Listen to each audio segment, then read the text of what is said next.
বিসমিল্লাহির রহমানির রহিম। আসসালামু আলাইকুম ও আদাব। আজকে যে টপিকটি নিয়ে কথা বলছি তা হচ্ছে গ্রামে পাওয়া এই গাছটি এত দাম কেন? কোন সে গাছ? সেই গাছটির নাম ডেসমোডিয়াম গ্যাঞ্জেটিকাম। বাংলায় যাকে শালপানি কিংবা শালবর্ণী বলা হয়। শালপানি সাধারণত ঝোপ ও লতা জাতীয় উদ্ভিদ। এর ফুলগুলো ছোট এবং হালকা বেগুনি গোলাপি রঙের হয়, যা বাংলাদেশ, ভারত, নেপাল ও শ্রীলঙ্কার গ্রামাঞ্চলে বন জঙ্গলে ও অনাবাদী জমিতে দেখিতে পাওয়া যায়। ইহা বহুদিন ধরে আয়ুর্বেদিক মতে ব্যবহার হয়ে আসিতেছে।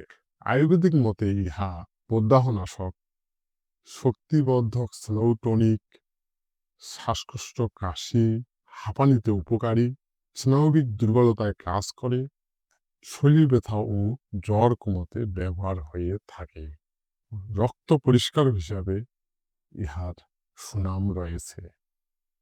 হোমিওপ্যাথির মতে ডাক্তার অঘোর ভাদুড়ী তার ৩ শিষ্য মিলে ইহা প্রথম পরীক্ষা করেন, যা ১৯৯৮ খ্রিস্টাব্দে জুলাই ও আগস্ট মাসের ইন্ডিয়ান হোমিওপ্যাথিক রিভিউ পত্রিকায় প্রকাশিত হয় এবং পরবর্তীতে এই ওষুধটি হোমিওপ্যাথিতে অত্যন্ত সুনামের সহিত ব্যবহার হইয়া আসিতেছে। ইহার ভেষজ লক্ষণ: ১ নম্বরে সর্বশরীরে বেদনা। ইহা ব্যথার একটি উৎকৃষ্ট ঔষধ। ২ নম্বরে বায়ুজনিত স্নায়বিক বেদনা, বিশেষত পদে ও গ্রীবায়। ৩ নম্বরে শরীর, হাত পা ও সমস্ত শরীরে বাতজনিত বেদনা, ঠিক বেদনা ও স্নায়ুশূল বেদনা। ৪ নম্বরে মেরুদণ্ডের বেদনার জন্য সোজা হইয়া বসে থাকা যায় না, পদের ডিম্বে বেদনা। ৫ নম্বরে মাথার চারিদিকে রজ্জু বন্ধবৎ অনুভূতির সহিত শিরবেদনা।